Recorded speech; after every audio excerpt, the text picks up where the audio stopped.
It's showtime.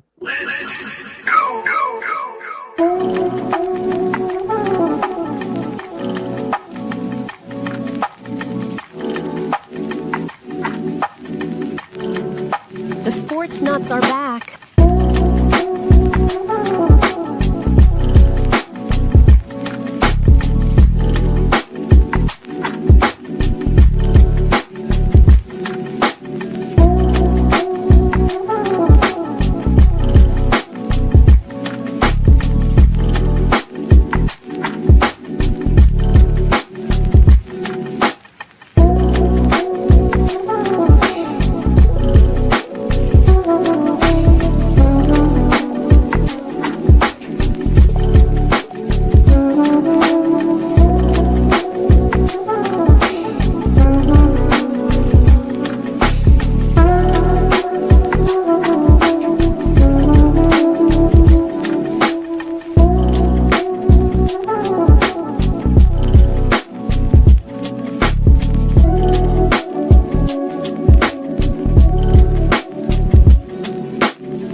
You are now listening to the Sportz Nutz.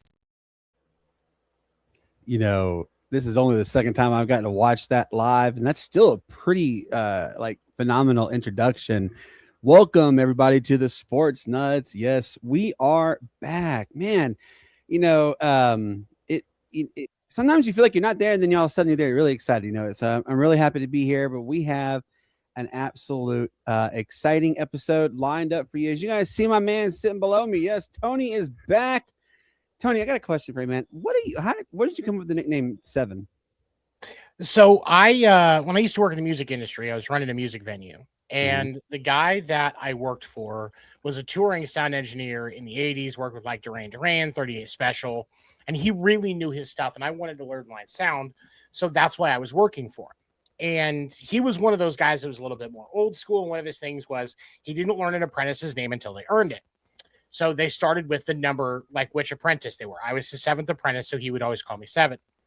And it got to the point like a year in, like he started calling me my name. And one night I said, "Hey, my name's Seven," because like all of the artists that we work with knew me as Seven. Like everybody at that point in that scene knew me as Seven. Nobody knew what my actual name was. And so I was like, you know what? I'm just going to run with it. And then when I started podcasting, there was another guy on the show that I first started on named Tony. And so rather than trying to go back and forth, I was like, just call me Seven. It's a nickname I've had. And so it's just kind of stuck with podcasting stuff then. Nice. Awesome. I like it. Yes, y'all, it is Wednesday, as the famous Geico commercial would say, hump day. Yeah, we made it. Shane, man, happy Wednesday, happy hump day, whatever you want to call it to you. We made it. Now, as you always like to say, it's hump day. Everything goes down from there. So how are you doing, man? Oh yeah, doing good. Just enjoying bipolar weather. As always, had the first false spring, and now we've got a second winter coming. Then it'll be false spring again here in a couple of days, and then it'll be the last winter. And then we should have spring after that. So looking forward to getting all that over with and just enjoying some nice weather. But yeah, as you said, it's hump day. It's all downhill from here, baby. Yes, and for people don't realize, us Southerners, we're about to go through the second version of a yellow winter with the devil's dander is coming around. Pollen is about to go bananas. And I'm like, oh, great. I'm not looking forward to that one. Take the allergy pills and the nasal sprays, and it still ain't work. So, but guys, as you see, my man sitting right below me, Marcus. What's up, brother? How you doing, man? What's going on, boys? Back in the house again. Seven. I actually love that. That's a great story behind that, brother. Very cool. I hope you don't get mad at me if I actually call you by your real name. I don't want to be a situation No. I told you, call me by my government name. No, perfectly acceptable. Perfectly acceptable. Yeah, but no, that was an awesome backstory on that. So cool because like the reality is, I think a lot of us have a backstory behind our names when it comes to getting this sports world. I mean, my last name is not Mac, but it's just easy for people to identify because I've had so many people over the years mess up my last name, which is Brandon. actually McCallum. So I have heard so many different versions to Malcolm to so it's just call me Mac. It's just simple. Therefore, you don't butcher my last name. And now I've got a whole industry of people calling me by the wrong last name. So it just made more sense to go with Marcus Mack. And people that actually know me, like grew up with me, they're like, people can't pronounce. I'm like, trust me, brother. You'd be amazed. What's easy for you because you've known me your whole life is not easy for someone to just happen to hear my name in a happenstance or in a quick reference. And now all of a sudden I've gone from being Marcus McCallum to Marcus McCoolum or Marcus McCucklum or something weird. And it's like, oh, how did I let that happen? So Marcus Mack, and therefore we're safe, Absolutely. Oh man, it's so good to have you both on the show. For those, we want to give a special shout out to everybody who's listening on the radio station at 95.5 KFCE, as well as TigerNation.live and the other 8 radio stations we're on, as well as the 39 countries we air in. Thank you guys so much. It really does mean a lot that you take time out of your evening to come to listen to us.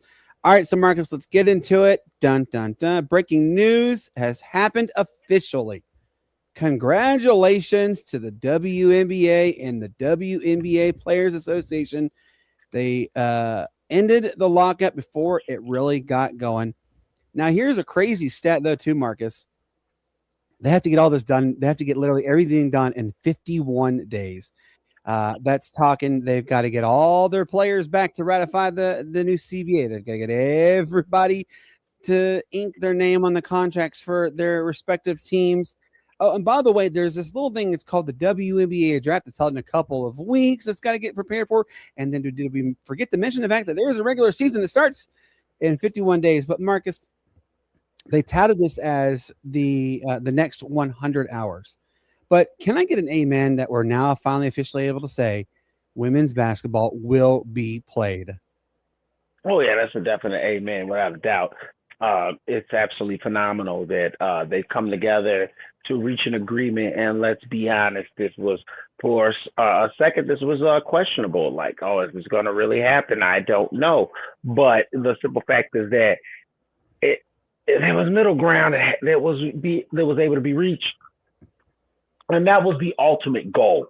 Like I talked to you guys about in the past that, the hurdles that needed to be crossed so that this league can progress forward.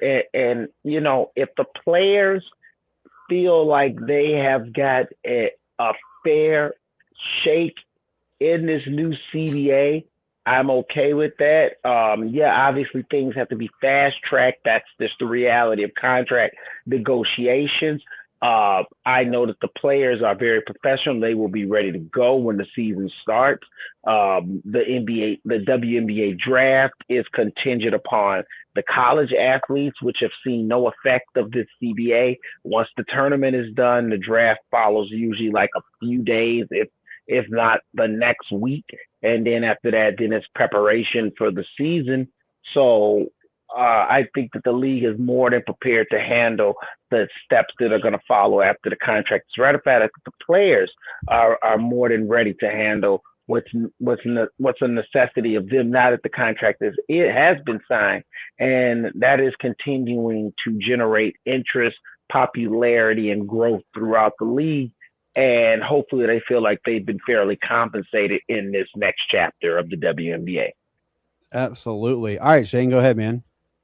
Oh yeah, well, Marcus, man, great to have you on again. We really do enjoy it. Have a great time, a few good laughs with you as well.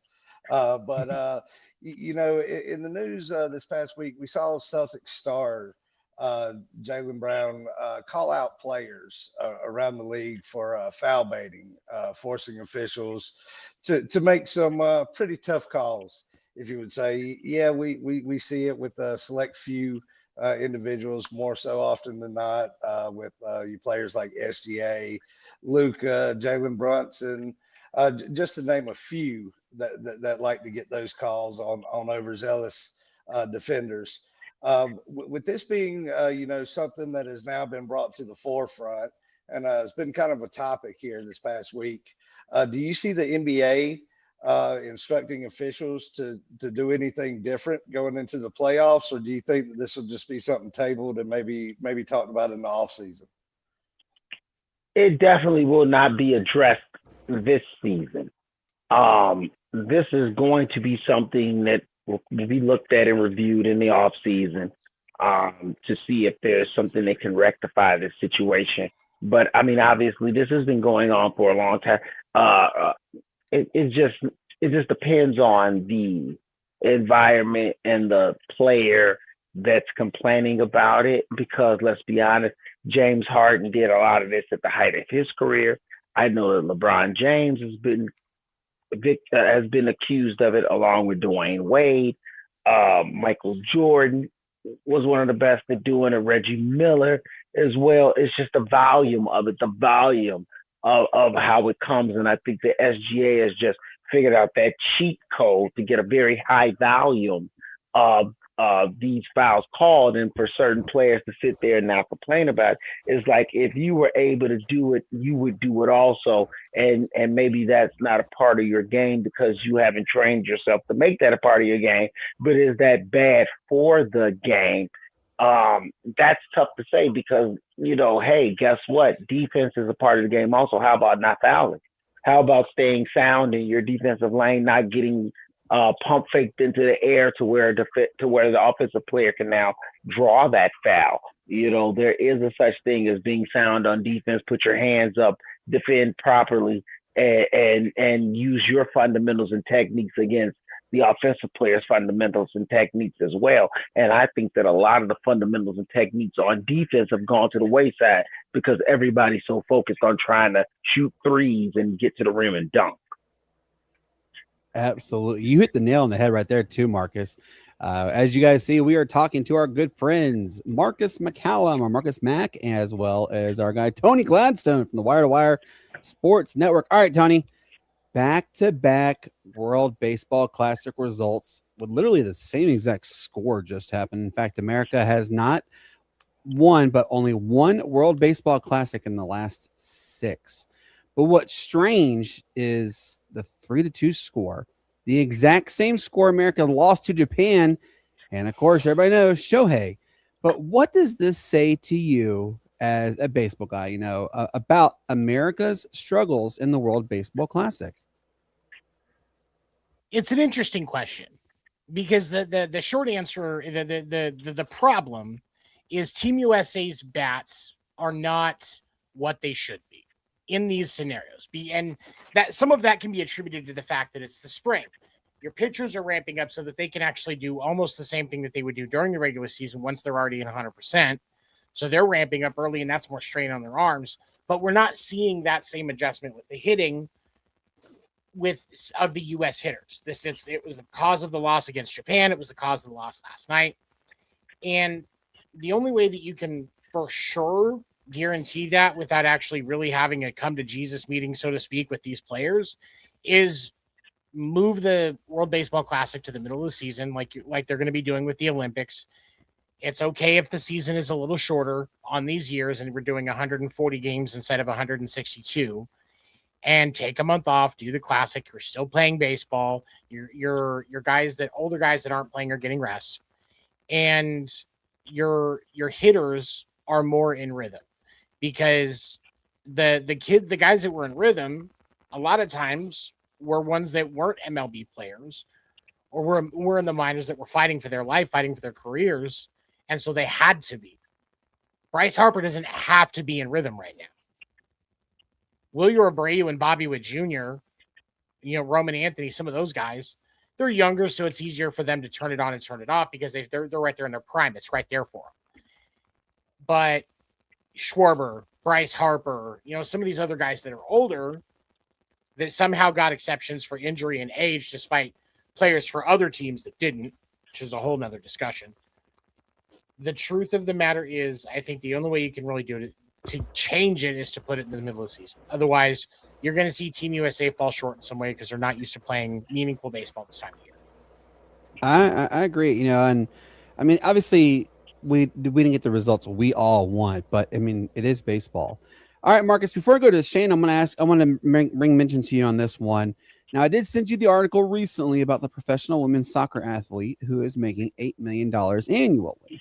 This is tremendous. Like, Marcus, we talk about this, gosh, so much that finally women's sports are getting the recognition that they deserve. And it's only going to get better from here. I can see it. And I'm not just saying this as a big component because I am a girl dad. We genuinely get to see good, high quality entertainment with women's sports. So what does this say to you? Does this tell you that the world is finally waking up and saying, you know what? Women's sports is actually where it's at? Or what is it saying to you? Well, the easy answer, right, is that women's sport is starting to finally get to a level of respectability in terms of pay. But the reality is that it's still a long way to go. But steps are being made.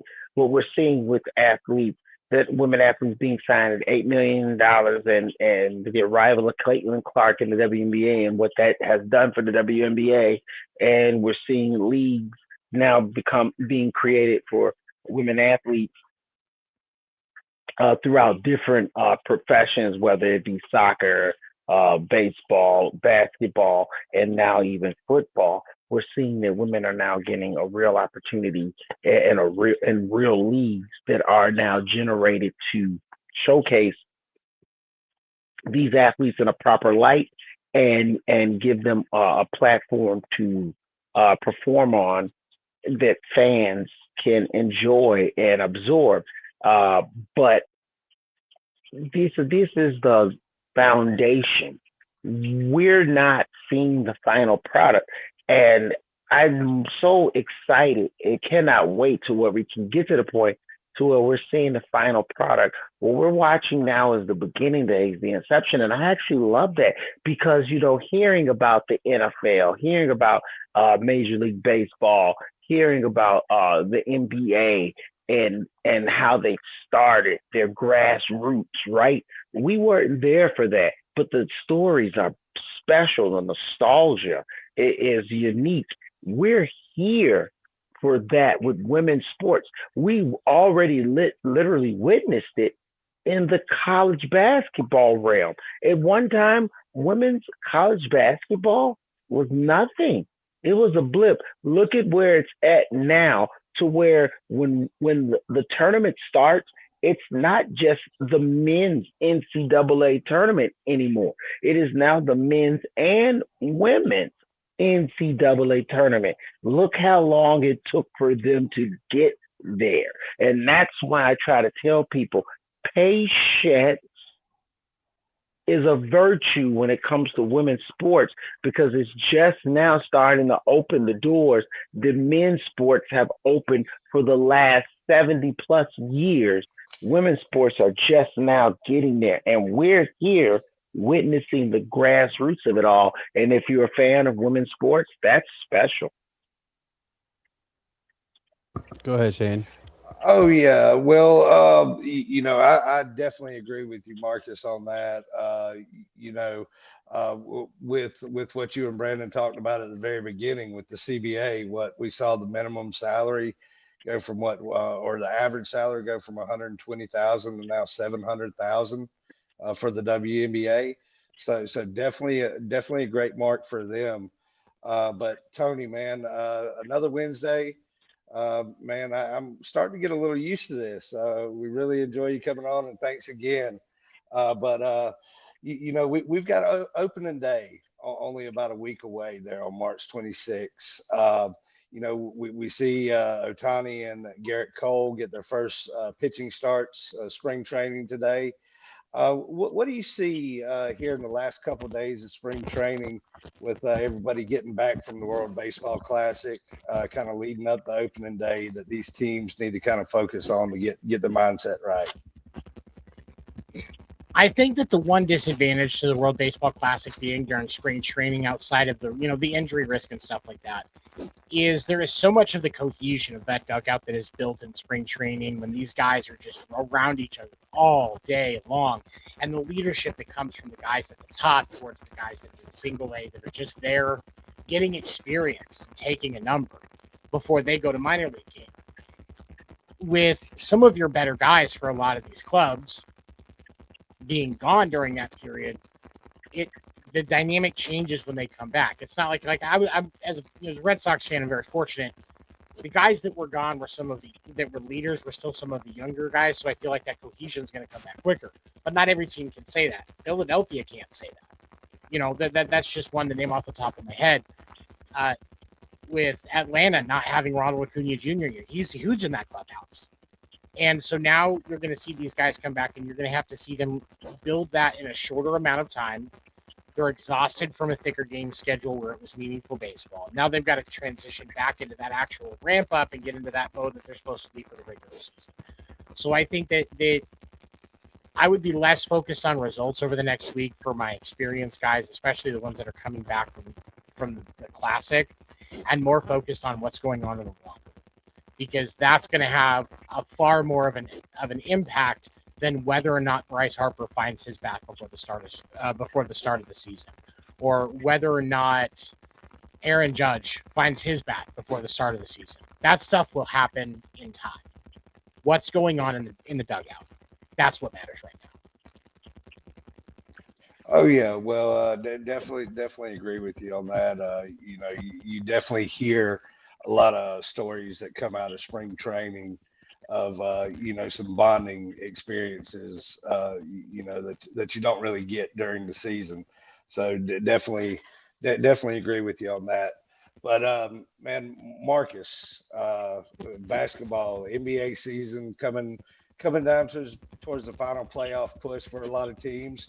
But last week we saw a couple big records kind of get broken.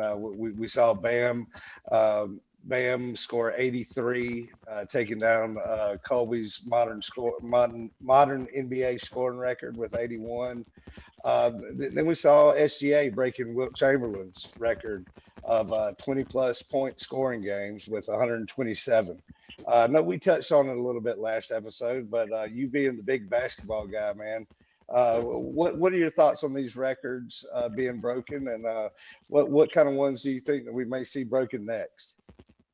Oh, and I appreciate that shout out there, calling me the big basketball guy. You're feeling my own hubris, because I love to call myself the PCSN, which is Prime Cover Sports Network basketball czar. And so I just love that you're giving me those accolades. It just feeds that ego. But no, seriously, on all fronts, Bam scoring 83 points. He didn't break a record. He just scored more than Kobe Bryant. The record is 100, set by Wilt Chamberlain. And so therefore I felt really nothing from it. He scored 83 points. That's awesome. Guess what? Kobe scored 81. David Robinson scored 70 in the game. Luka scored 70. You still didn't score 100. So score 100, score more than 100. And then I'll really pay attention. I'm not going to debate someone that's second. That to me is just like, is that what the bar we're setting now? We're going to debate who's second, and the importance of who's second as opposed to who's still number one. So we're just going to gloss over Wilt Chamberlain. Because we don't got video evidence of it, but it's still in the Naismith Basketball Hall of Fame. It is still the record book as that 100 points was scored by Wilt Chamberlain. So until you score 100 points, I'm not impressed. As a matter of fact, I just look at it and go, good game. And let's be honest, there was a lot of, malarkey that led to him getting that 83. It wasn't a pure basketball game, just like I'm pretty sure that there was a lot of malarkey that led to Will Chamberlain getting 100 points. It wasn't a pure basketball game at the end. The same with Kobe Bryant. When Kobe got 81, it wasn't a pure basketball game at the end. It comes to a certain point where the team is just, okay, here, you score. Well, it's up to the other team to play some defense. How about that? How about, I don't care if I got to put the whole team on this one player so that someone else scores the basketball. So, there is a part of it where the other teams play a part in these records being broken or set. I'm more impressed with SGA's record of 120 plus games, scoring 20 points or more in every game, because that's actual real work. That's actual real basketball. That's not, we're intentionally fouling at the end of the game so that SGA can get the ball more, so that he can make sure that he scored 20 points. That's in the flow of a game. And so, I thought it was cool. I don't think negatively about Bam scoring 83, but I just don't care, because you didn't break the scoring record. You're just number 2. And we're giving out trophies now for number 2. That's the problem. Trophy. That's the problem with the NBA.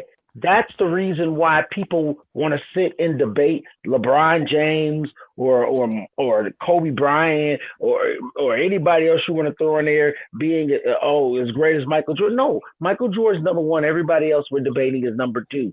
Do what Mike did. Be greater than Mike, and then we can discuss you being number 1. But until then, all we're doing is discussing who's number 2 because it's the most current.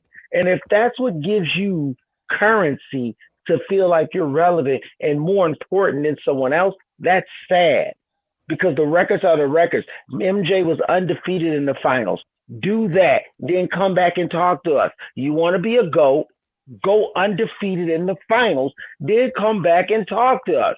You want to be acknowledged for breaking the scoring record, beat Wilt Chamberlain's 100 points, come back and talk to us. Until then, we're just talking about number 2s. And that shouldn't be the criteria. A glorified potty breaker is what it sounds like you're saying there, Marcus. That's all we're doing, and that should not be the criteria for the NBA. This is exactly the NBA's image problem, why they're struggling right now in this current market when the NBA should be thriving, because they're too busy being focused on what's good or good enough instead of focusing in on what needs to be great. I love it. All right, so this question I have is actually both for you and for Tony. We are blessed to get to watch so many great sports in our lives. There is this guy with one significant signature moment every year, and we as sports fans cannot wait for it. We dream about it even.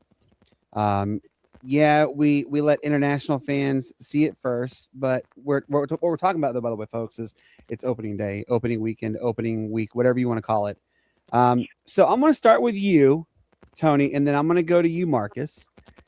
Describe your go-to food and drink beverage that you would go at for a opening weekend, opening day, opening week, whatever you want to call it. I really don't care. It's baseball, but give us your opening food and your opening drink. Like, what are your go-tos? The moment you step foot in that ballpark, I gotta go get the you-know-whats, and I gotta get the you-know-whats. Go with you. Start with you, Tony. That's a Dr. Pepper, a cold beer, and a hot dog. I think that if you're gonna go enjoy opening day, kick back, have a drink, have it be alcohol if that's something that's okay with you, and just enjoy yourself. It's meant to be a relaxing environment. There's going to be a lot of pomp and circumstance, especially around opening day, opening weekend, that sort of thing. So just enjoy it. Take it all in. It's meant to be a memory. I've gotten to do one opening day. It was for the Diamondbacks back in '99. And it was fun. Like it was a lot of fun to be able to just sit and experience that. But now as an adult, if I'm going to get to do an opening day, it's going to be gotta get my hot dogs. I'm at a baseball game. some Dr. Pepper because that's hydrating. It's medicine. It's got doctor in the name, so it's perfectly safe. And then I love that. And then at least once while you're at the ballpark, I gotta have a cold beer. Absolutely. Why not, right? All right, Marcus, let's go to you. What is your go-to beverage and food the moment you step into that ballpark? Oh, I gotta go get this and I gotta go get that. That's the first two things you get before you've even gone to your seat. Well, Seven hit the nail on the head. Especially coming from Chicago, I'm getting a hot dog. Obviously, Chicago, the hot dog is a very serious thing, a Chicago style dog, and obviously very popular at the ballpark. So that's day one. That's stop number one. Grab myself a ballpark dog, and from there I'm getting all the trimmings on it except relish. I'm not a relish guy. I can't handle it. Now, if you're in Chicago, they don't serve ketchup with your hot dogs. So if you want ketchup, I feel sorry for you. Go find another stand that serves ketchup. Sneak it and hide it while putting it on your hot dog. The second thing, now I'm a White Sox guy, White Sox have excellent food, and one of the new cool things that they've added is this delicious milkshake. If the milkshake is going to be available again this year, I'm going to grab me one of those delicious milkshakes. And yes, it is expensive. It's ridiculously expensive. I don't care. It's worthy. And then, like Seven said, a cold, tasty adult beverage, I think, follows. Now, mind you, in the Midwest here in Chicago, opening day, as you guys will know, where you're at, I'm pretty sure it's probably a little bit warmer towards the Atlanta area. But here in the Chicagoland area, it's cold. It's cold. Opening day is freezing. So, it's not going to be too many cold beverages. It might even be a hot chocolate mixed in there as well. But yeah, that's the go-to. That's the go-to for opening day. Oh man. See, come on, guys. We're sitting here talking about opening day food, and it's just special. All right, Shane, go ahead, man. Oh yeah, well, Seven, Marcus Mack, definitely grateful for y'all to join us again on a Wednesday. As I mentioned before, man, this is becoming a pretty regular thing, and I'm starting to get used to it. We really enjoy it, from the bottom of our heart, and we get to share a couple good laughs with you guys. But before we send you off, just want you guys to let everybody know where they can find you at, socials, all that good stuff, and what you guys got upcoming. Marcus, we'll go ahead and start with you. As you guys can see, the name right there on the bottom, co-executive of Prime Cover Sports Network. Unfiltered Sports with Mac and Cal comes on every Monday. That's 7 p.m. Eastern Time, 6 p.m. Eastern Time, and 4 p.m. out on the West Coast. I also do Chicago sports, so if any of our listeners out there likes to listen to Chicago sports for whatever reason, you are live in the Chicagoland area, but you still love Chicago sports and want to hear, all you got to do is just go on download the WRMN app. Once again, WRMN 1410 AM app, and you can listen to the truth about Chicago sports every Saturday. That's 8 a.m. to 9 a.m. And once again, for Unfiltered Sports with Mac and Cal, that's on the Prime Covered Sports Network channel on YouTube. You can go there and follow me and all my good sports takes. And I just appreciate you guys. Once again, I love being here on the Sportz Nutz Wednesdays with Seven. You guys have us anytime. It's great. Absolutely. All right, your turn, Tony. Tonight, 10 p.m. Eastern, on all Wire to Wire Sports socials, as well as the podcast Name Deferred Facebook page. Podcast Name Deferred, talking about the World Baseball Classic, the spring training, what's coming up with the season. We've got some great topics lined up tonight, including spending some time talking about that final game. Monday nights on the Wire to Wire Sports socials, sports podcast, the Sports Report podcast. I co-host that with my buddy Will Morgan, going into all things sports related, and that is definitely one where listen with your headphones, because otherwise I'm teaching your kids new words, and I'm the fun uncle, so I'll do it.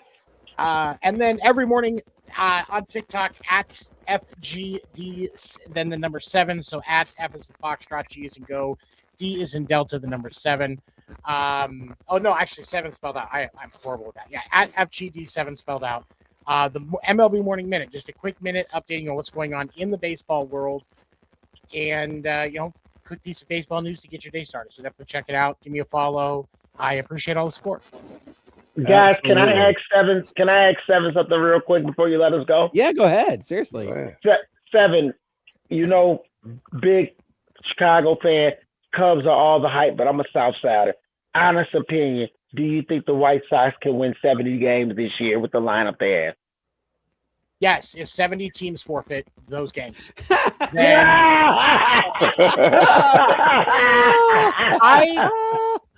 I do have a little bit of love for the White Sox. I definitely lean more towards Cubs when it comes to Chicago baseball, but I have a little bit of soft spot for the White Sox. And I live in Arizona. Definitely have seen the White Sox more than more. When I used to live in Arizona, I saw the White Sox and the Cubs each once. But the Cubs have a lot of work, and I think that Justin Ishbia taking over ownership from Jerry Weinsdorf is going to be a big thing that helps with that. But I know that as soon as that can really take any kind of a deep control for Justin Ishbia is 2029. So I think for right now, unfortunately, that's 70 games is going to be tough.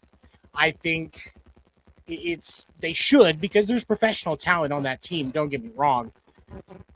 The unfortunate thing is the will and the drive to compete lack on that team, and has for some time. And I think new ownership, new leadership is going to change the culture of that team for the better. But we'll have to wait and see. I think 70 games this year, is it possible? Absolutely. Is it likely? I'm sorry, but I don't think so. Thank you, brother. I appreciate that. That's real. I was like, Marcus, Tony, aka 7. Guys, I have a blast with you always, and we'll talk to you soon. Sound good? Sound good. Let's do it again. Yes, sir. Take care. Oop, there we go.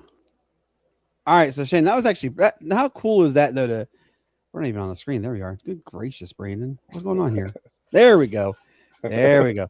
But how cool is that though to talk with them, and on a regular basis, we have a lot of fun with them. So I definitely give a shout out. I want to let everybody know also, we do not have Marcus and Tony next Wednesday. In fact, we have a good friend of ours. His name is Cole from Flag on the Take podcast. Remember, he came on when we did our training days with the Sportz Nutz. Actually, he's a big Baltimore Ravens guy, so he's going to come on and he's going to talk to us. He's going to give us his NFL draft expertise. He's going to give us his sleepers, his busts, and his idea on what Baltimore did to Max Crosby. Yes. Have you seen all those videos about people like said this is the first thing they did? They had one doctor that was pounding the heck out of his leg on purpose because they really wanted to get Trey Hendrickson all along. I don't know, but we're gonna have Cole on. We're really excited to have Cole. Cole's a great guy, good friend of ours. We love talking to them. All right, so Shane, Howard University did something last night that they had never done before. And I didn't know this, but they won an NCAA tournament game. They had never won it, albeit, it is the first 4 in, but a win's a win. And it's still an NCAA tournament game for all intents and purposes. Now, I know that we have casually mentioned this before, but we haven't done it, really dove into it. But who are your, Shane, who are your Cinderella? Who is your team that you're going to call Cinderella in the first round of the 64? And why did you give them the Cinderella name for them? Well, I've got a few that could be possible Cinderellas, but the first one that I mentioned is one that I mentioned last episode that I'm pretty high on, and that's the Rams of VCU. They've got to play a blue blood North Carolina.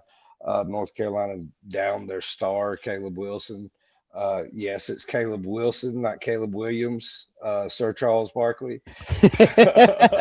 Hey, make sure he tell him how to spell it too, Barkley. Yes, but I mean, I think that they've got the athleticism and the size to do a little bit. Another Cinderella that I'll look at is, and we're all going to talk about double-digit seeds because that's what I consider a true Cinderella team. One we saw last night, uh, win a close game against a talented NC State team, Texas. They have the defensive talent to play with anybody. Yeah, they've got a tough draw in BYU coming into the round one games after their first four, so definitely going to be a tough one. But then again, we'll go ahead and look at two other possible Cinderellas coming out the bracket. We'll focus on that 12 seed. The one that we're almost guaranteed an upset every year, it seems like. But first one that we'll talk about is Akron. They've got a great shot. They've got great guard play. What's really going to get them, though, I believe, is going to be their depth on the interior. I think that's a big weakness, and another weakness that they have is not being able to guard out in transition. So you get a team that's got some size and can run the ball pretty good. I think they'll definitely be hurting. But the second 12 seed that we're talking about, they've got a tough round one game in St. John's, but Northern Iowa. We've seen them there before. Albeit 10 years ago, but yes. Yeah. They are a great defensive team. Have a lot of length and defend and do well on their closeouts. Have trouble with the zone a little bit, which St. John's is known to go into. Which if they were to get past them, might bust a couple people's brackets because St. John's is a sleeper pick to make it all the way, make a run to that Final Four. So definitely those four teams I feel like are the greatest chances of a Cinderella as double-digit seeds that we could see. But who knows? There's some pretty talented teams. I saw a lot of places around. That there's one of 8 teams is possibly a favorite going in to win the national championship. So when you have a year like this, you never know what a Cinderella team may do if they get hot at the right time. Oh yeah, absolutely. My two teams that I'm watching, not just because it's my school, but University of Hawaii taking on Arkansas. Actually, John Calipari did say today in his press conference, and you can check that out online as well. But he said Hawaii is not a team you sleep on because they're pretty stacked with height. They're great with shooting. They're great percentage wise. They do things a lot differently out in the Pacific region compared to us. So expect Hawaii to come out with guns blazing and playing hard. My next one, the reason why I'm saying this also is because I have seen them play a couple times, and Matt alluded to this too. I believe it was Matt. It's South Florida. South Florida, you got to kind of watch a little bit. They're sneaky. Louisville is Louisville. We know what Louisville is capable of doing year in and year out. But I mean, I'm not discrediting what South Florida could do. So stay tuned for that. Yeah, All right, Shane. Ben sent us that leak today about the star for Louisville being out for at least the first 2 games. Yeah, that's right. So definitely be on the lookout for that upset. Yep. All right. So I'm gonna post that. I'm gonna share this with you guys. This is the first round schedule for March Madness TV schedule. It's gonna be jam packed. Literally, you're starting from what I think like 11 o'clock in the morning, and you're going till midnight later the next on Friday. Like 12, like 12:10, like 11, 10, 10:30, yeah, something like that. Some crazy times and everything. So this is going to be an absolute fun schedule to watch. You're not going to be missing I'm not going to want to miss a minute of any of this great action that you see.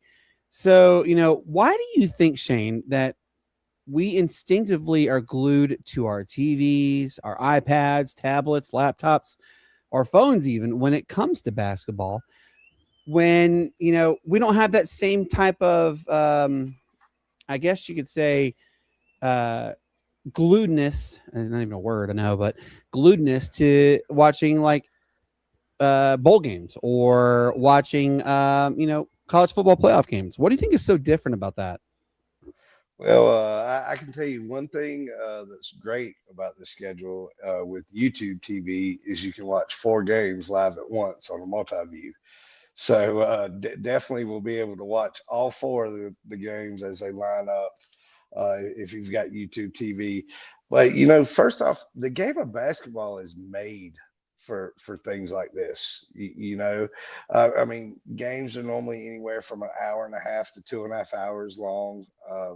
Barring any overtime, but normally even with overtime, most of them are completed within 2.5 hours. So that helps with what we have developed as humans as a short attention span. So definitely does that, with the shorter games. But with that being said, it's also easy for a single venue to hold like 4 or 5 games in a single day. So that definitely helps out. Another thing is, that keeps us glued to it is, there's a chance for a national title. It's the hope for the underdog, to kind of get a win, although you might not have a team in the race. You might have a dog in that fight, but you're gonna watch that dog fighting in the fight. Yeah. You're gonna sit there and watch it, and be thrilled and enthusiastic to the game. Although, like you said, you might not have a dog in the fight, but with another thing, it's a do or die moment for these high profile players. And we got reality shows on TV, Fear Factor, where people do things to themselves and force themselves to eat stuff that nobody should. But Play it's with bumblebees. Yeah, it's a do or die kind of moment, and it keeps us kind of enthused into what's going on. So it's kind of win or go home. And it all leads to the national championship. So with that, all that being said and compiled into one thing, it's just so easy, and it creates such a great atmosphere.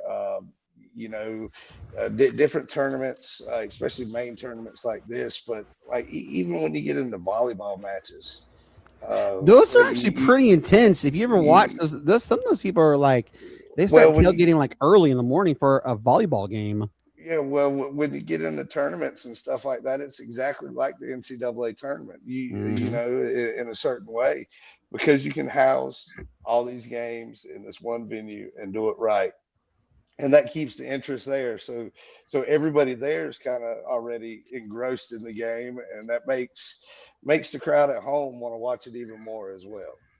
Exactly, it's pretty intense. All right, so I wish we'd had Marcus on for this next topic, Shane, but we do have our guy John from the Pitchgrid podcast is joining us, and we're really excited about that one. So sorry, I'm taking my pain medication, and I apologize, that's why I'm all over the place. All right, so I'm gonna bring him on.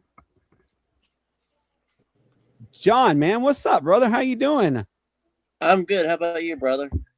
Good, man. All right. So the reason why I really wanted to have Marcus on here as well, but I'm going to have you on because you're a girl dad too. So, us girl dads got to stick together, especially women's sports, is women's hockey, college women's hockey.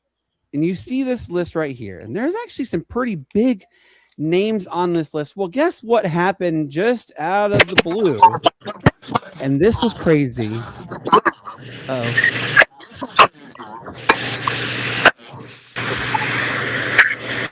Somebody's microphone was going bad there. All right, so we see this list, but guys, you ready to hear this? Minnesota, who is literally number 3 right on that list. Okay, Minnesota, they let go of their head coach, completely let go of their head coach, just like that. And there has been some prominent all-stars and Hall of Famers who've come out of the University of Minnesota for women's hockey. I mean, the captain of the Team USA that just won gold for women's hockey. She's from Minnesota. The Women's Professional Hockey League has so many legends as well who come out of Minnesota. So now I know not a lot of people are going to cover this. I know this. I'm not faulting you for it, but you saw the list, Shane. You saw this, and it's a pretty big list. So, what names stick out to you? I'm gonna put it back up again. What names stick out most to you on this list, Shane? Man, there are a few. Mostly the names that stick out are Big Ten names. I mean, we've got Wisconsin, Ohio State, Minnesota, Penn State, all holding down the top four. So you see that, but with Princeton up there, that one kind of Princeton, Brown, kind of the Ivy League schools. Of course, you see nothing but northern schools up here. I was just about to say, there's all these northern schools. There's a bunch of northern schools. I know that college hockey is starting to get bigger in the South. With I believe Coastal Carolina even has a hockey team now, a men's hockey team. So it's starting to bud out and branch out into the South. But definitely, with this list, you see a lot of disparity. You see a Big Ten program up there, and then you see somebody like the Browns and look at South Carolina State. They're 6-11-1, and they're ranked. Is that South Carolina State? Yeah, I think that's South Carolina. I think I'm looking at it's SES. It's SC State. So it's not South Carolina State. Okay, I can tell you that much. Well, whoever that is, they've got an S with the bulldog as their mascot. So whoever that is, they're 6-11-1, and they're ranked number 14. So I mean, obviously we know this. Women's hockey is not getting there yet. It's going to, but and that's also what I see is that there's a lot of teams that really haven't won many games on this list. Is this all the teams that are in Division I hockey, or no? The top 15. They don't go by they don't do the top 25 in women's hockey. How many do they have in women's hockey though? 75. They actually have 75. 75. Okay. So they do what? They do a fifth of the teams in the rankings. Yeah. So that's a good thing. But it won't be long. I can tell you that much with the college women's sports explosion that we've seen, and it's only going to get bigger, especially with the potential of women's collegiate flag football coming. Yes, I'm so excited about that. I really am. And a good friend, Bryant Moniz, his daughter plays at Milani High School in Hawaii.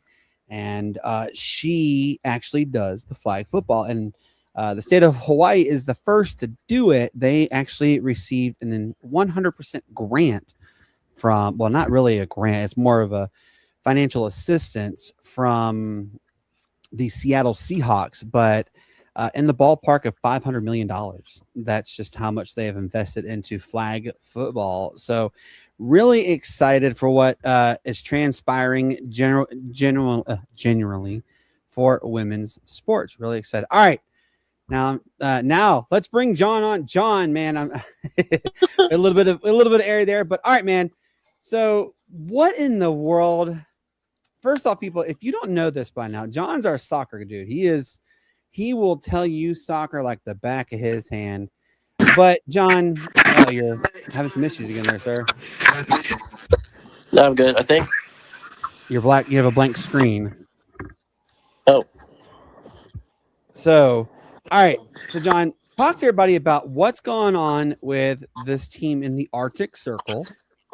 And then also, what is the latest with World Cup? Obviously, there is a heated war going on in the Middle East, so that's taking a little precedence on things. But what's going on with the World Cup talks? And then also, we finally can say it. Atlanta United got their first W, albeit against the other bottom feeder team. But go ahead, John. The floor is yours, man.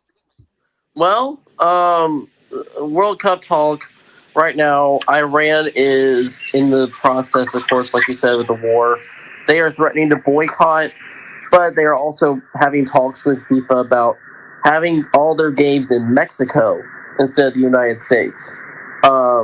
There's no progress on that quite yet, but right now that's kind of where we are right now on that situation.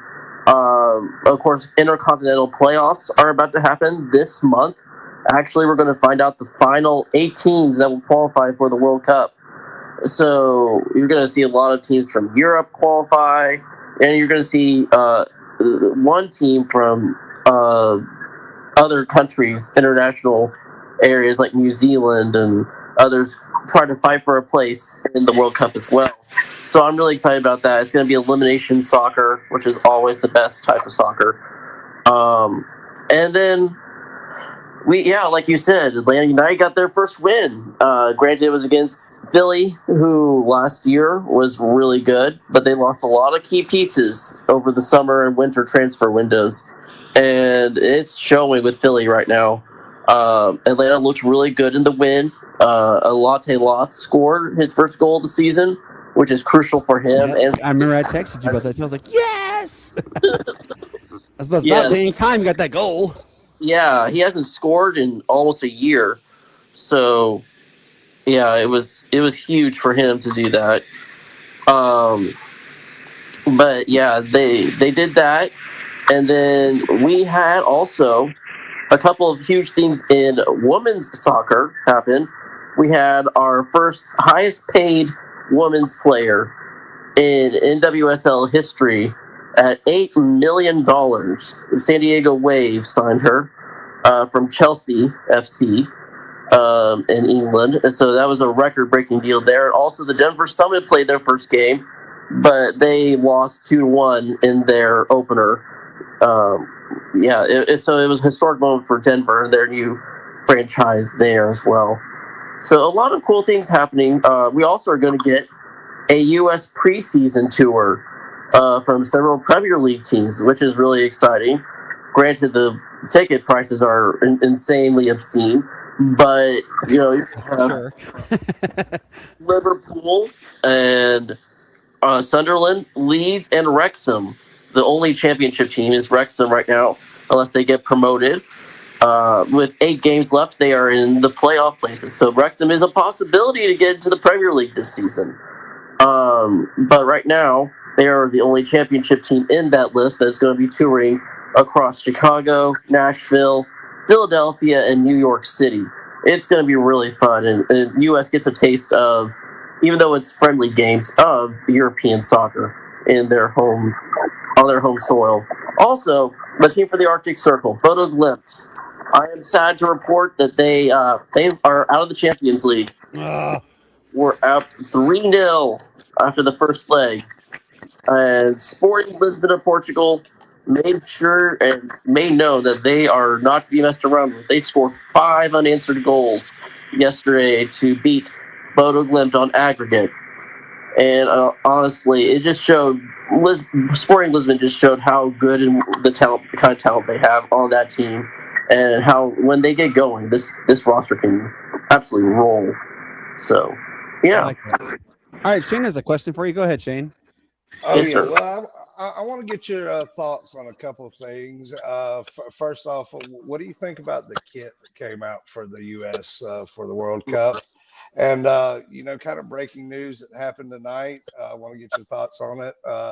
Messi scored 900 to become the second player ever other than Ronaldo to score 900 goals. So just want to get your thoughts on those couple of little things. So the U.S. came out with both their home and their away kits that they'll be playing in matches. You probably haven't seen this, but Stoke City did a very similar concept to what the U.S. has done for their kits. Instead of the sideways stripes, the Stoke has the upward stripes, up and down vertical stripes, and it's wavy. So it's a very similar concept to me. It's very unique. I don't know if I have to see it in action before I truly know what to think about the flag unis. The black ones are kind of nice, though. It's a little bit of a change from the normal U.S. colors, U.S. kits for sure. Black kits can be pretty good if done right. I'd like to see those in action as well. But I'm kind of intrigued by the black kit for sure. The Messi news is awesome. We all know, in my opinion, if Messi right now is the player, the best player in soccer right now. I think that's undisputed, considering he also won a World Cup, and Ronaldo has not. I think that right now separates them, as well as just the insane talent, the ability to win in different leagues. It just shows it's a testament, really. 900 goals is a testament, really, to the incredible talent, the incredible work and achievement that Messi has pulled off, not just in La Liga, not just in Champions League, not just in MLS, but in his entire career. Just another check mark on his glory list at this point. And kudos to him. Him and Ronaldo are truly the greats of the generations that we grew up with, for sure. And now, of course, the new generation's getting their version of that. But right now, Messi, for sure, I don't know what else you can say, but absolute great of the sport of football. So John, my nephew, shout out to Jackson, he would actually attest that Lionel Messi is the greatest football player he has ever seen. And I mean, shout out to Jackson. Jackson's a good soccer player. So it's hard to believe that we are witnessing legendary status, but not much longer with them. And then they hang their cleats up. It's just going to be a weird situation. John, let everybody know where they can find you on social. And then when is your next episode drop, man? Oh, for sure. Thanks for having me on. I appreciate it. You can find the Pitchgrid anywhere on social media, basically. We upload our episodes on YouTube, Spotify, Apple, wherever you can find our find podcasts. We'll be there. Social media, you can find us on X, Twitter, Instagram, Facebook, TikTok. Anywhere you have a social media, we're probably there. Check us out. We have short content. And, of course, our new episode is going to be coming out this coming weekend. We're going to have a lot of NFL free agency talk. We had a couple of huge interviews this last week, so we didn't get to quite cover all the free agency madness, so we get to do that in this coming episode. We get to go over Champions League, Wrexham, all that good stuff that we talked about today. We'll probably be on that episode, so check it out if you want more of a nuanced perspective and drawn-out detail on that. Nice. Now, let everybody know you got the chance and the privilege to interview a good friend of ours, Mr. Abe Gordon. Have you released that interview yet? Yes, sir. We released that on last Saturday. It's out on all platforms, like I said, YouTube, Spotify, Apple. And it was a great interview. We talked all things Atlanta. We talked about why Atlanta is such a good place to host the World Cup. We talked about Atlanta United's struggle. This was, of course, before Atlanta United won their game. Go back and look at Abe's tweets. It kind of was actually pretty classic. He said, "Well, can we delete it and re-record because Atlanta United's playing amazing." Exactly. Yeah, it was fantastic. Abe's such a cool dude. We were really privileged to have him on the show, and of course, we're very much thankful to you, Brandon, for getting us that connection as well. So we appreciate that, man. Absolutely, man. All right, John, brother, I appreciate you. We're going to talk to you soon. But for now, go enjoy your evening with your beautiful girls. I don't know, you guys can hear my daughter's talking because she just got her bath on me. So she's ready to go to bed. She's excited. So she's telling everybody how excited she is to go to bed. But John, I'll talk to you soon, son. Come in. Sounds good, brother. Talk to you soon. Take care. Shane.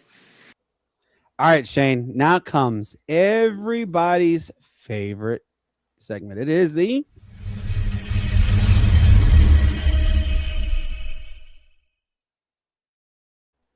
Yes, it is our honorable mentions. What we do is we'll give you between, how about this? We're just going to say it's 1 to 4 sports stories that usually the mainstream media doesn't either cover enough of, or they just don't cover. But we do. Why? Because we're the Sportz Nuts, and we are nuts about all sports. My first honorable mention is because this young lady is sitting right in front of me right now. is to the Rock, the legend, the myth herself. That is my wife, Cassie. She is having to juggle everything right now with 4 girls, taking Addison to softball, coaching softball. And then there is the unfortunate, she has to take care of me. I had total knee replacement last Thursday. So today is 6 days post-op. It has been extremely hard for me and for her. The entire family is having to, unfortunately deal with the fact that this is one of the worst surgeries we've had since the open heart procedure done in July of 23. Don't know why that aired. I apologize for that one. I bumped it. I'm sorry. But this has not been an easy recovery. But this is, I'm letting you know, this procedure has tested my soul and has tested my ability to overcome tremendous pain and severe discomfort, as well as stress on my heart and my body. But I have to say, I had the best support staff ever with her. And of course, my 4 beautiful daughters. They are Addison, Eastlyn, Holden, and my baby girl, who my wife is bringing over to us right now. Hold on, let me see if I can get her to air her beautiful face on screen. Hold on. Is Aspen. Hold on.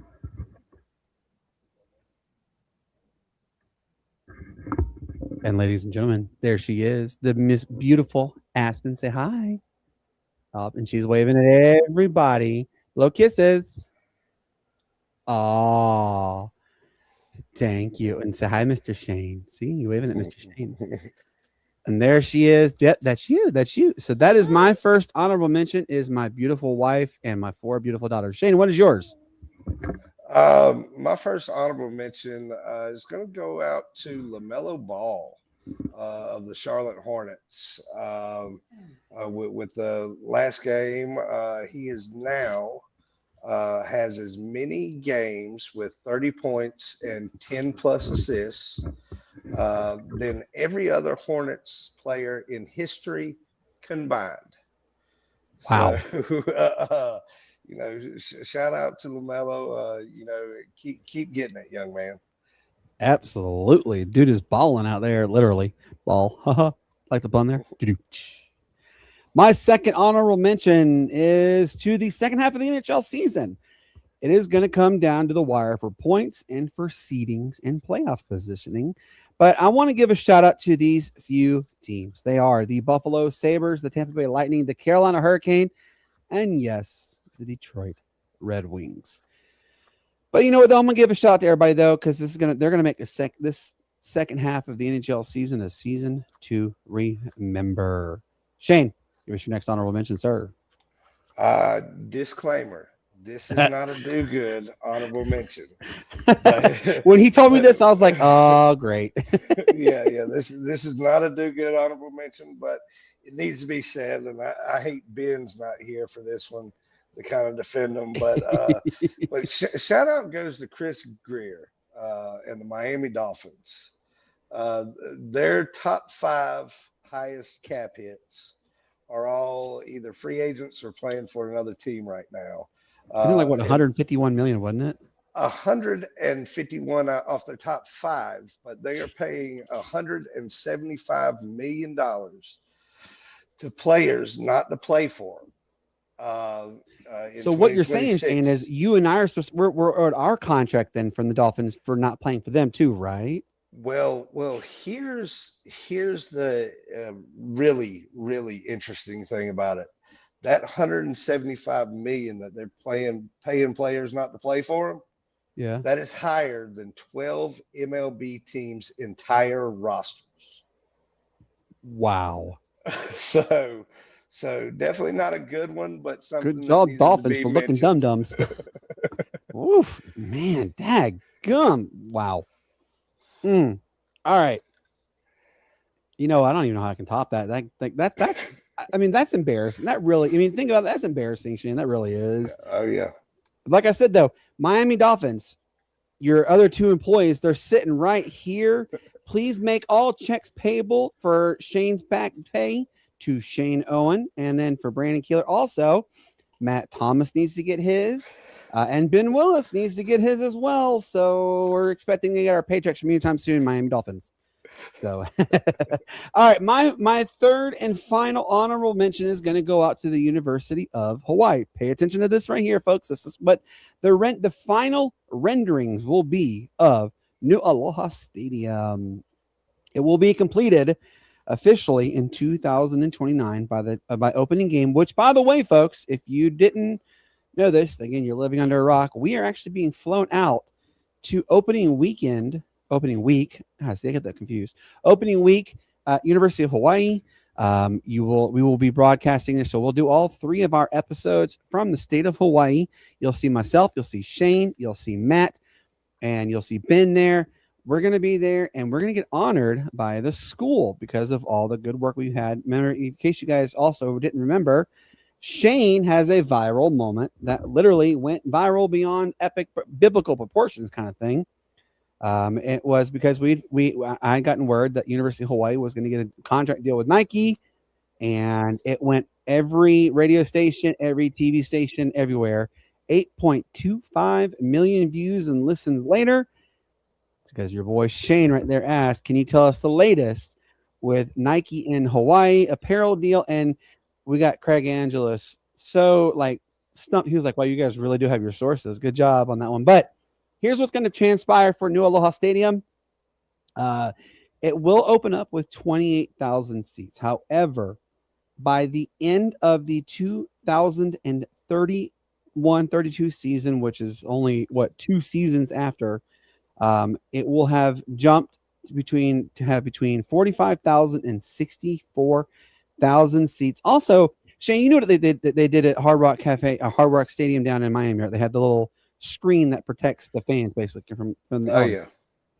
It's going to be something similar with New Aloha Stadium, but it's also going to be a live, work, play center around New Aloha Stadium. There's going to be affordable housing.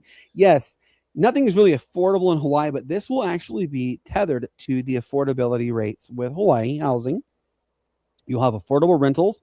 I'm talking $1,800 a month for an $1,100 square foot apartment is actually pretty affordable considering all odds. But you'll have affordable rentals out there. You'll have more shops, restaurants. There is this big thing that's held in Aloha Stadium every year, and almost every weekend too. It's the swap meet. Been there, love it. Had a lot of fun. Actually, get a lot of good trinkets there.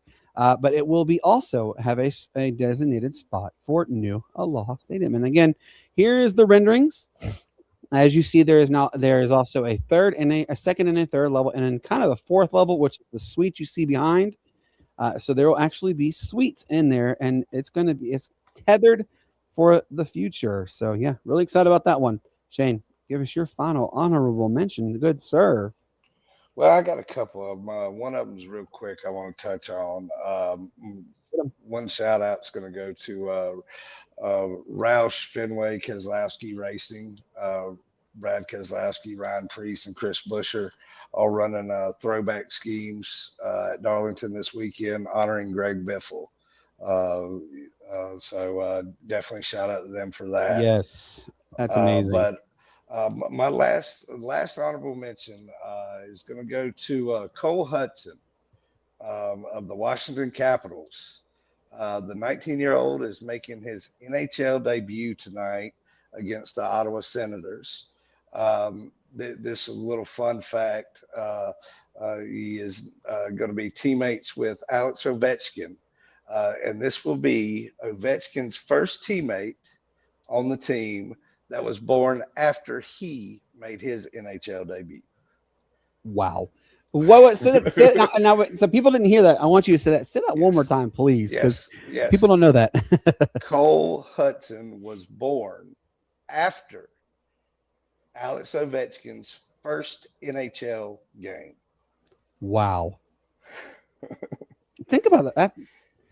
Okay, so I have trouble doing this. Well, that's a testament, one, to how good this kid really is. Yes. And two, how great Ovi is for being able to stay in the league and stay relevant for so long. Mm-hmm.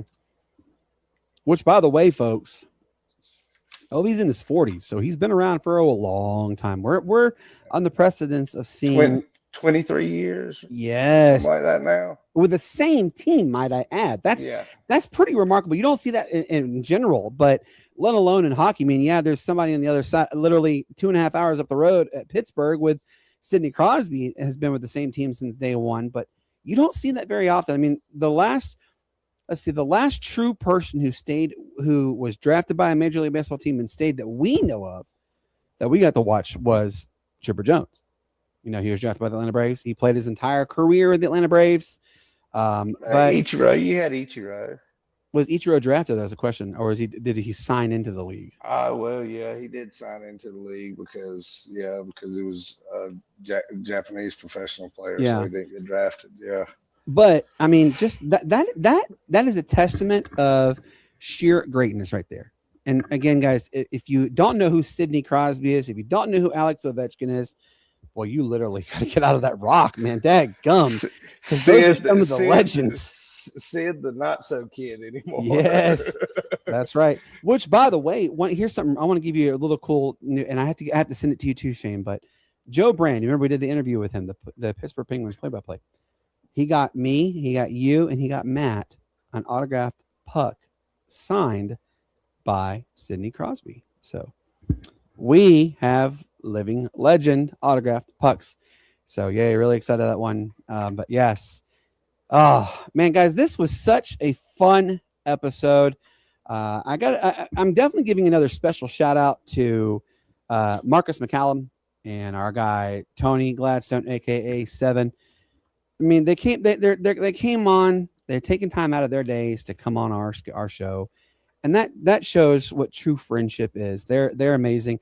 And also, I want to give a shout out to John, man. Like, I mean, this dude is awesome. He is a great guy, great friend. I have a lot of fun talking with him.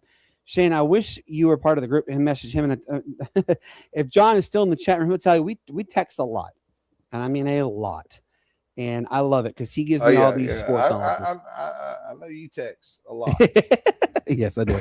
So but he gives a lot of good sports knowledge to me and a lot of sports stories. He's the one that told me about the $8 million kicker. Or $8 million soccer player. So that was really cool on that one. So if you guys can, please do us a solid. Go on to YouTube right now and subscribe to the Pitchgrid podcast. Also to Marcus McCallum and as well as to Tony Gladstone. We greatly appreciate it. They're really good guys there. So, all right. So here's what we have lined up for you guys. We have, every episode we do is awesome, but this one just adds a little extra when we have our friends come on. But we need your help. So what we have is actually a contest going on. So we want you to reach out to us either via email, which the email address is brandonkeeleronradio@gmail.com. You can reach us out on Twitter and Facebook. Both are the same at the Sportz Nutz. That's SPORTZNUTZ.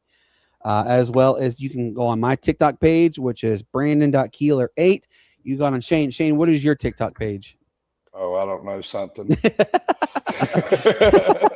But you can go on Shane's Facebook page. You can find me by Shane Owen. Yeah. You go to Shane's Twitter page, which is Poops Sports.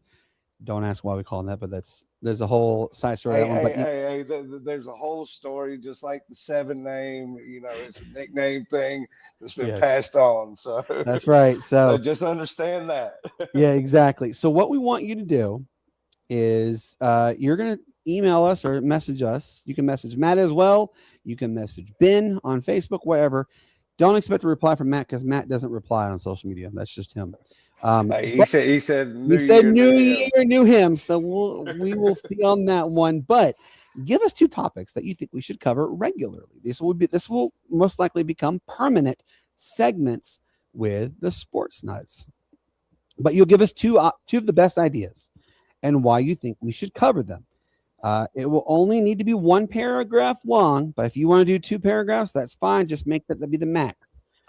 All you got to do is 1-2 paragraphs as to why we want us to cover these and why you think you should cover them. And we will select the best options. And if you are chosen, we will reach out to you via either email, Twitter, TikTok, Instagram, Facebook, YouTube, wherever the options are. I mean, heck, Shane even has a Snapchat. We'll reach out to you that way too. So we will reach out to you. I promise you, we will reach out to you And if you are awarded the best selections, Matt will create a little intro video saying that you're coming on the Sports Nuts just for that one episode to debate with us. You will get an actual segment to debate with me, with Matt, with Shane, and Ben. And I can tell you now, Ben's already said he's ready to debate with you guys. So stay tuned for that one. But tell us why you're the biggest Sports Nuts fan also, and that'll help add a little extra points to you. So stay tuned on that one. But yes, you have until April the 26th of this year to let us know the two ideas that you'd like us to cover that should be covered permanently. And if you win, you get a segment with us. You get to debate. You do get a prize pack, which is a shirt, a car decal. You get a bag, just a bunch of other stuff. So it's really cool. So yeah, really excited about them. Remember, April the 26th. Send us your content. Send everything before then, and we will select you. Here's the upcoming episodes. Episode 207, which is Friday the 20th. Our good friend Jerry White of the Jerry White Show is going to join us to talk about the upcoming NFL draft, the outlook for his Buffalo Bills, his sleepers, his bust, and a whole lot more. Stay tuned. Jerry's a great guy. You'll have a lot of fun talking with him. Episode 208 will be on Monday, March. Sorry, my mom just texted me someone passed away. March 23rd. Episode 209, Wednesday, March 25th. Jason Hall. Remember Jason Hall, Shane? He was he played in the Arena Football League. Yeah. So he's actually made another step up in his football journey. So he's going to come on and talk to us about his journey and what the new league that he is a part of. So yeah, we'll have Jason on there. But also, we're going to. Oh, well, we lost Brandon. I'm pretty sure he'll come back. He was just outlining some of the last episodes that we got coming up. So now that he's back, yeah, I'm back. So we have our friend Cole from Flag on the Take podcast. He is going to join us to talk about the NFL draft, his outlook for the Baltimore Ravens. He's a big Baltimore Ravens guy, and a whole lot more. You guys, you actually get to also see Cole on our show weekly. He's going to come on weekly, and we are forever grateful for that because Cole's a great guy. We love talking with him. And then episode 209, Friday, March the 27th. This is the big one. The Sportz Nutz NFL mock draft. It is episode 209, but it's the mock draft. So Matt, Shane, and myself, we've all come to the agreements, and Ben is also, but we're going to do a 3-round NFL mock draft. So who is going to join us? We have Chase Cravey from Dirty Fanatics United. He does a podcast with my cousin, Cody Keeler. So check them out. We have, as you know, we have Cole will come on as well from Flag on the Take podcast. Mark Livingston, who is an avid Philadelphia Eagles fan, but he's also a writer for Greenville Sports Media, is going to come on. Ben Rodriguez from Inside the Locker Room podcast, who is our partner. He is actually going to come on and talk to us about his Jets and whatever else we can, because it's going to be a lot of fun. This mock draft is going to be amazing. We'll give you 3 rounds. Like I said, we have a lot more people just coming on, so we'll see. So we're really excited about that one. And we may be able to help you with your wishes come true for your 2026-27 season for your NFL team. And then episode 210, Monday, March the 30th. Coach Vince of Straight Sports Talk with Coach Vince joins the show. Talk about the Lions. Episode 211, April the 1st. And then finally, April the 12th, Friday, April 3rd. Tyler McBride of the NFL production crew and a ringside pro wrestling play-by-play announcer is going to join the show. You're not going to want to miss what we have coming for season 6 of the Sports Nutz. Bigger guests, even more sports coverage. Shane's going to be doing a lot more coverage with racing. We're going to do a lot more golf. I just informed Shane today that he is on the wait list. Fingers crossed it happens for covering the Masters. So you might, if we get awarded, you'll most likely see Shane down in Augusta, Georgia, covering the Masters. That's pretty exciting on that one. We're going to talk tennis, a whole lot more. And we also have our website, nuttysportstalk.com, that is going to be going. We actually have a journalist who is going to be writing with us as well. I write, but we have another journalist joining us. They are going to start putting stories out. So that's another way to another point to help Sportz Nutz grow. So yeah, we're excited about that one. And our sports store will be coming up soon. So you're going to get a chance to get shirts, hats, hoodies, jackets, whatever's. So with that being said, for everybody who tuned into that show tonight, listen on the radio and in the other 39 countries we air in, thank you guys so much. It really does. And we promise you, it really does mean the world to us that you took time out of your evening to watch us and listen to us. We are definitely blessed beyond measures in that one. Shane, give everybody your final goodbyes, sir. Oh yeah, well, we do appreciate being in your guys' ear for the little bit of time that we do on Monday, Wednesday, and Friday. Um, like I always say, it's downhill from here. Only a couple days left in the work week, then we'll be done, ready for the weekend. But before all that happens, may the good Lord bless you. Peace, love, and bacon grease. Peace, love, and bacon grease indeed. And as Matt always tells you, the weekend's coming up, guys. You're going to want to partake in some adult libations. If you're going to do, just call a ride share. Don't drink, don't drive, don't do something stupid that you're going to regret, because the last thing you want to have behind you is them whoops. And if you do, your whole, not just your weekend, but your whole life is just down the toilet. So keep your nose clean and don't get flighted in the game of life. I always tell you guys, peace up, A-Town, down Y. It's the greatest sports city there ever was. You guys have a fantastic evening. Hope you guys have a good rest of your week. We will talk to you on Friday, 7:30 p.m. Until then, you guys enjoy this brand new outro that our good friend Matt made. Goodbye.